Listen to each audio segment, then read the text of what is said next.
Saya itu kalau melihat petani di sawah, dan itu sebagian anak-anaknya mondok di saya, itu kalau saya nyeritani mas, Pak, yang rapat-rapat ketahanan pangan di hotel-hotel itu hanya rapat ketahanan pangan. Sama sebagai petani yang tulen, itu yang hakikat mewujudkan Pak.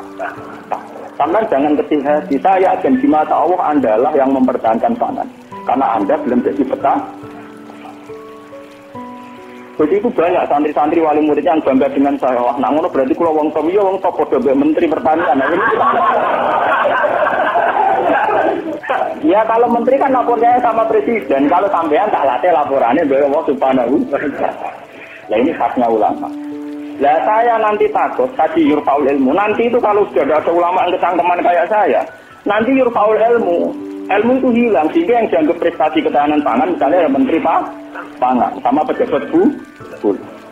Saya ngakui mereka berjasa, tapi kalaupun mereka berjaya kan digaji ya. Nah itu kan juga gitu. Paham ya? Nah ini kembali ke Quran tadi. Makanya saya tetap bangga dengan Quran. Quran itu spiritnya amal. Amilus solihat sama ya'mal sekolah terrutin khairai. Nah kemudian memang ilmu ini kelihatan biasa saja karena ya tidak ada yang menjelaskan. Makanya kalau syukur jenengan belum ngurungokno ngaji Quran. Saya tidak bangga karena sampai ngaji saya enggak. Biar orang itu bangga lagi dengan teori-teori Quran dan biasa transaksi di Allah Subhanahu wa Ta'ala. Seperti saya ngaji di sini. Saya ini termasuk terkenal pintar. Beberapa kali saya diminta jadi dosen di universitas terkenal itu berkali-kali. Saya sampai sekarang belum pernah bilang iya dan itu Allah tahu niat saya. Ya supaya saya pilih yang kecil, benono kiai sing ra dosen. Jadi pokoknya murah, buat prospek bora, buat sing gaji bora. Tapi kan presiden saya kan jenengan, jadi saya lapornya sama nopo. Nah, misalnya pengiran kemarin aku marah terus nanti mati, marah tuh nak dirasakan non aja dia sana kan juga. Jadi saya sampai sekarang itu mulai dulu saya mondok itu ya marah, tapi tak tahu kalau rasanya marah. Nanti saat ini cara ukuran kiai selevel saya gimana? Karena yang alimnya alim saya, yang lebih kaya banyak sekali. Kamane ilmune kulo kate akeh, tapi nak dunyane akeh iki pirang-pirang.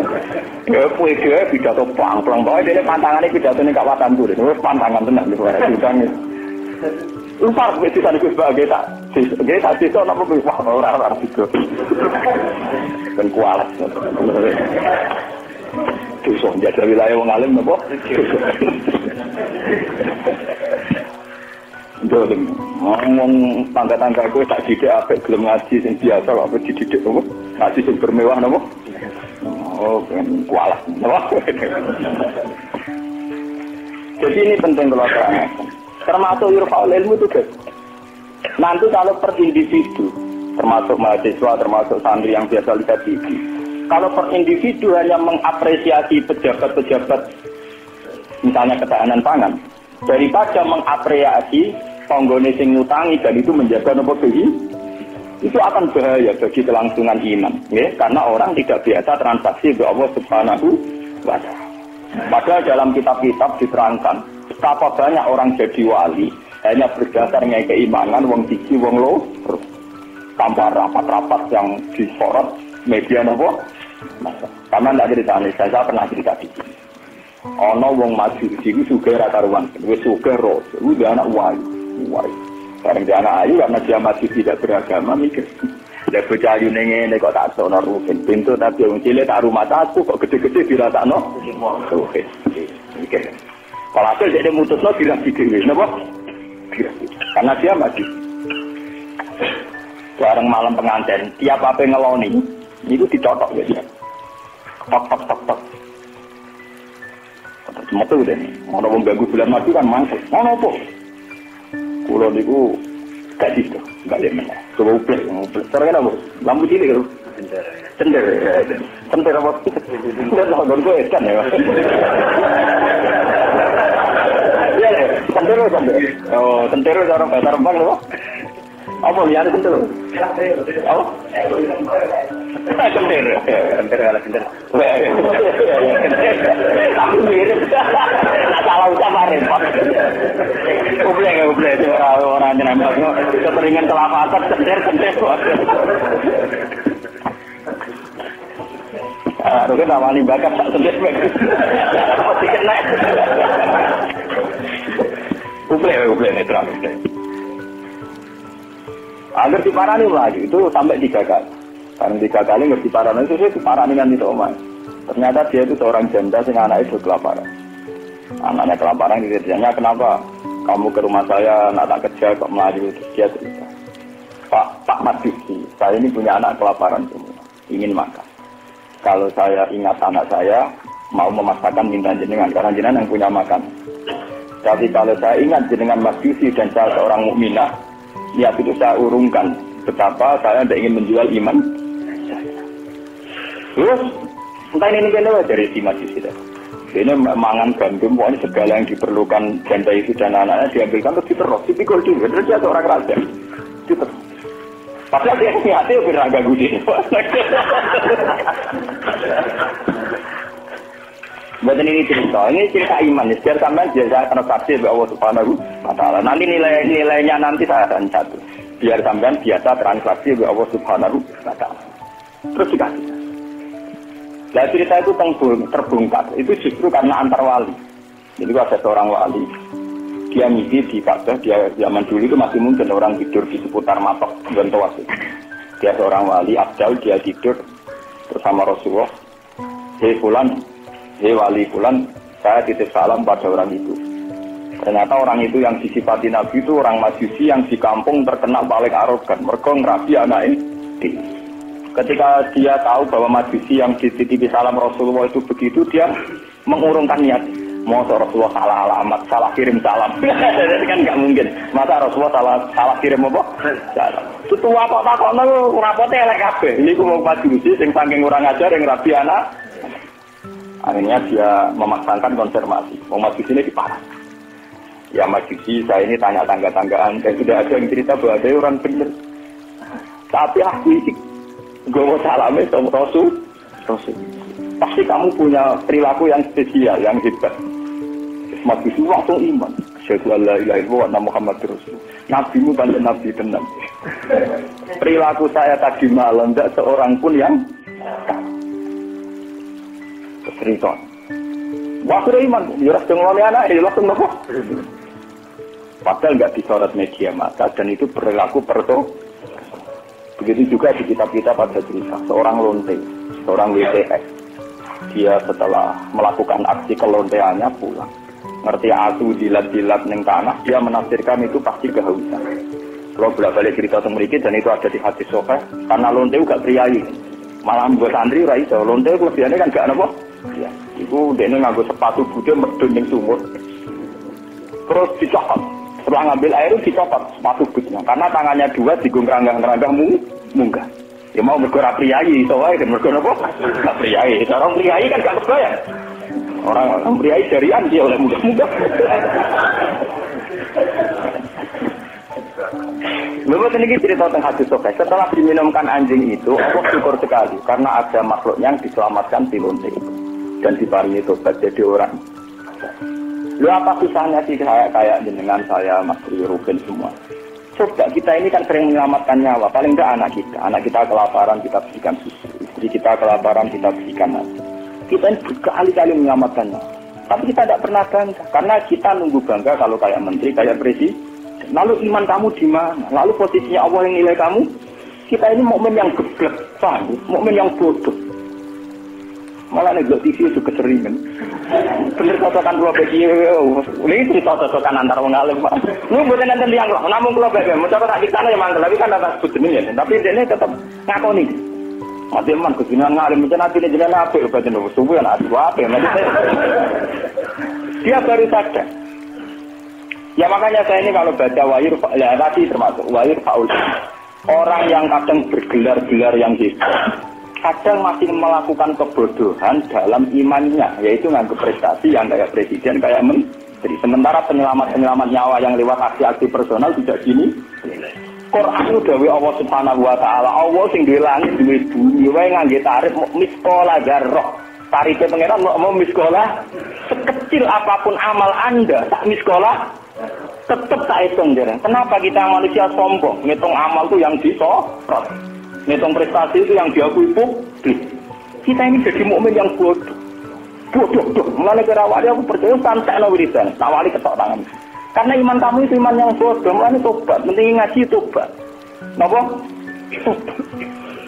Makanya nanti ya, karena saya tidak bisa mimpin sholat tasbih 1 Muharram. Nanti saya mimpin sholat tasbih di sini setelah maghrib. Mungkin ada yang agak akhir karena ya pokoknya begitu kan. Saya itu bukan ingin papan, wiling-wilingan ya. Kalau ciri utama ulama itu mengingatkan akhirat, mengingatkan eksistensi Allah Subhanahu. Sama rasa hormat pulau kalau bolak-balik haram zaman bertamu dengan pulau teng kembang lokal. Sama pulau Bojonegoro nggak berbojon itu. Terus aku bagus banget, persoalan di malam abad itu, tolong diharam no. Itu bingung. Negeri ngaji, pun kalau nak ngaji di Bojonegoro salaman diulang oleh kalau kan orangnya lucu. Kenapa salaman diulang oleh? Karena bosnya bertenang. Saltuan mumpung ketika nomor itu, cangkemmu. Dari mumpung ketika nomor itu, cangkemmu. Oh santri ala. Saya lagi penting kasih salaman. Repot. Nah ini penting kalau aturakan. Jadi sebetulnya masalah utama manusia itu sejauh mana? Masalah iman ya. Sejauh mana kita sering kontrak ambil Allah Subhanahu. Nah ini juga yang dilakukan Rasulullah. Ketika sahabatnya sudah pinter, karena tidak meminta beliau urusan dunia, ya tidak minta beliau urusan apa? Tidak. Nabi hanya minta fa'inni ala nafsika bikasrotis. Aku jaluk tulung kue. Yang penting kue sujudem ya sering. Jadi kamu Nabi kamu itu jangan jaluk takut tapi kue dewe ora tahu sujud. Nabi ora tahu sujud itu artinya ora tahu transaksi be Allah Subhanahu wa taala.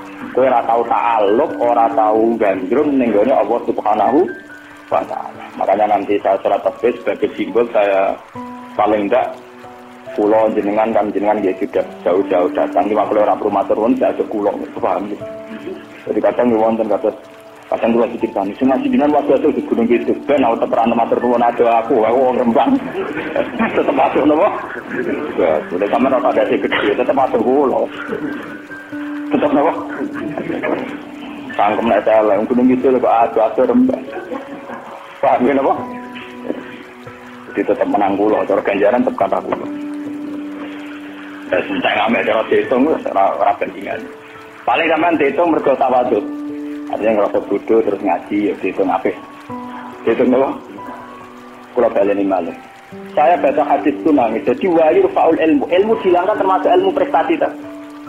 Kenapa kalau yang melakukan seorang presiden, seorang menteri itu menjadi prestasi yang luar biasa? Kita yang berkali-kali melakukan prestasi penyelamatan nyawa, orang ngerasa duwe nopo? Prestasi. Akhirnya syukur kita sama Allah Ta'ala kurang hanya karena merasa tidak punya prestasi. Padahal kita punya prestasi berkali-kali. Oh sama tak cerita ini ben iman teman. Rasulullah nak dawuh itu detail sekali sampai ngendikan kowe iku nggawa kayu ke hutan, terus kamu jual di pasar.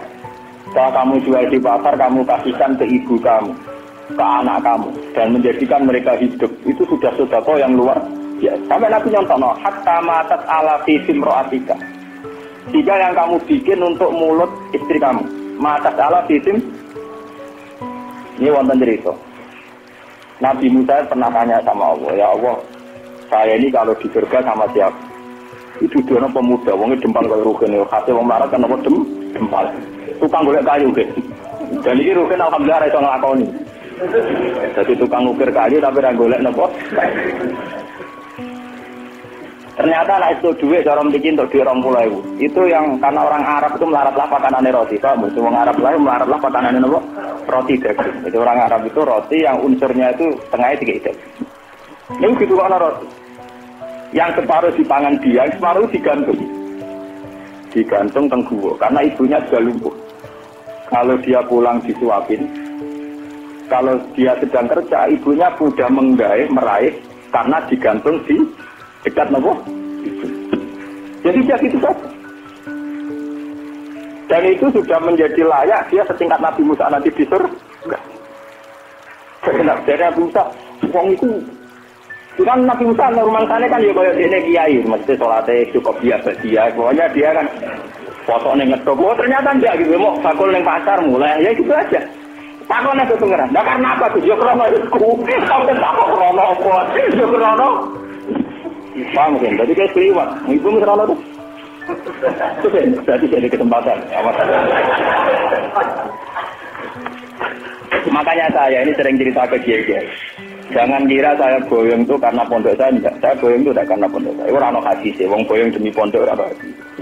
Karena demi ibu saya, karena ibu saya masih hidup dan beliau masih membutuhkan saya. Hanya saya sering cerita ke ibu saya, nak lihat ibu butuh mobil pamit, nah ibu rasa pamit. Saya sering bilang itu sama bapak kangkang kalau ibu mau daerahnya kemana ada sama pamit saya. Saya kalau selain ibu, ya sekarang harus jadi apa? Itu kita ini harus bangga dengan prestasi-prestasi yang dicontohkan Rasulullah Shallallahu Alaihi Wasallam. Tapi kita ini sebagai mukmin bodoh, kita kan belok TV tadi. Kita inginnya kan jadi tokoh hebat yang disorot media massa. Sehingga misalnya coba masalah air. Orang yang menemukan obat air nanti diapresiasi secara internasional. Mereka menemukan obat air. Padahal asal usulnya penyakit air karena seks bebas. Padahal rumusnya Kiai itu lebih dari itu. Supaya rakyat gampang dong rasa seks. Tapi orang yang apresiasi. Orang apa? Mau maksudnya ngomong ya zina ya selamat. Kita ini nasibnya si anak nuruti pengakuan publik, nasib kita sih iya.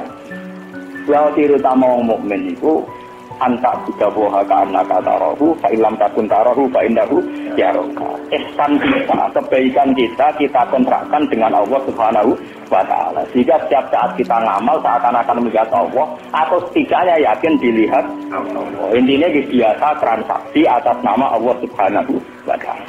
Makanya saya ngajar di mana-mana itu asik. Jangan kira asik saya itu karena di depan sampean. Mangkel no, cara ilang sampean itu mangkel. Semua kadang ngantuk turu, kadang ra paham, kadang blengaan nuruti ngono gelo. Cara kula nganggo taklim mutalim gak bubar sampe. Sampeyan nganggo dalil ra sopan ya, Pak. Tapi saya itu gak nganggo dalil taklim mutalim. Kalau langsung nganggo Allah Ta'ala kesuwen. Repot.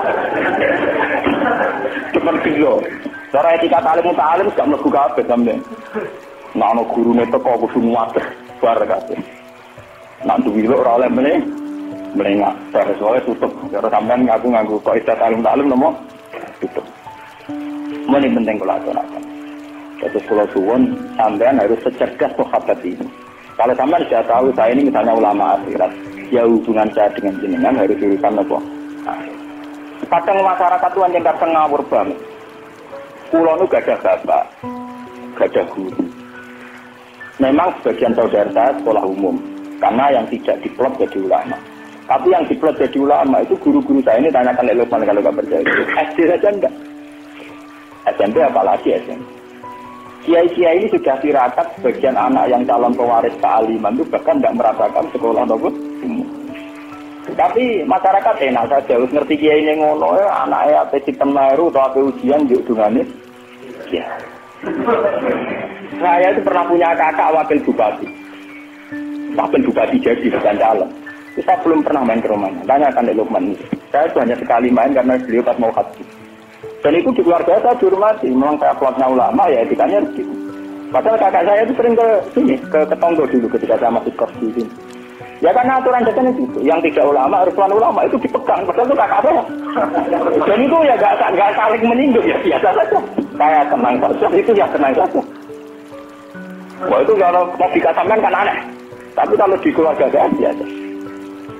Ya orang tersinggung kakak saya, memang yang tidak ulama, kawan. Ngomongin gagal. Ketika ada euforia yang namanya punya dulur wakil bupati, ada pinjam mobil. Saya juga pernah. Zaman itu saya miskin sekali ya, kalau kesini yang ngebis, ya biasa nyetop kosa, nyetop angkot di jalan. Kus gak nyilem mobil kakak, cangkem ulama, buat itu mak kayak kue. Saya memang cangkem saya, memang masyarakat biar tahu, ulama udah gede kayak kue. Ya logika mereka kalau nggak pinjam mobil kakaknya, wakil bupati ke Umbar. Cangkem ulama pada anak gue, akhirnya mau ngesadar. Banyak ulama tenang, jebule gak guyon. Maksudnya mereka sadar, nah aku ragu guyon. Guyon biasa, tak tirakat. Saya itu mangkel kadang, ya itu tadi. Saya ini kan sudah begini, potongan saya kan potongan tunak kuno. Lu ngoten niku nggih. Ismail, sesuatu kulo aku kepen dadi wakil bupati sampai kepen dadi bupati kepen mikir terang. Kadang kita omongin, sing mambu wudu kita omong. Saya lek Pak Makro iki akad ngene ora kepen dadi ngene iku malah pokon dungane sampe napa? Dadi. Mboten ngoten wis maksud jenengan akhirat wis akhirat kula untunya benjo tapi jojo tulung aku mrene kok. Tetep ae. Ini wong badhe wonten tiyang daftar tentara nggih tuan kula. Wong bupati itu wong lemah dan apa rak mangkel iki ya sopan artinya dene yakin dengan Kiai Mandi dari sisi ini kan sopan. Tapi sisi duniawi kan enggak. Aku yang Kiai jujur tak omong, kowe senengane bingung kok bingung kok. Aku nak ndongakno kowe kuwatir kedurungan. Ora ndongakno dari tamu kon ya ana bingung wong. Terus iki sepuro mergo rene kok bingung aku tak omong nggih punten ayo capek tak pamit. Saya ini nasib. Coba kalau zaman sahabat tidak begitu. Rasulullah sudah bilang. Karena dia sering khidmat. Gue jaluk tak turuti. Dia mikir beberapa hari terus dia sadar. Ya tentunya gue apa enggak. Mesti kiamat. Rasulullah orang yang begitu penting. Yang kersane Allah subhanahu. Masa kurang jaya urusan dunia. Jaluk urusan akhir. Coba kalau antara sampean saja hubungannya kayak gitu kan seru. Meskipun ya tidak mungkin aku keluarga yang berukin awal ya tidak mungkin itu mukhal. Tapi kan lumayan tuh. Paling enggak besok kelas makan itu dulu lah. Nah, karena saya juga tidak mau sekelas dengan guru saya. Aku sudah mengibik contoh pulau nih. Habis ngantuk pulau itu geman oleh teman-teman. Ini anak keluarga guru jenengan tuh sungkan, gak enak. Mumpun boten usah, Gus. Wes oleh biasa wae mengke pancen kula kanca ngopi Gus mriko. Dadi dene ora seneng dari swarga ora kanjeng Nabi ora kiai ora seneng. Ning donya wis dilo ning akhirat apa? Gak seneng. Gak bebas lho. Lha kira power aku ben. Dadi kowe ora ngene-ngene iki.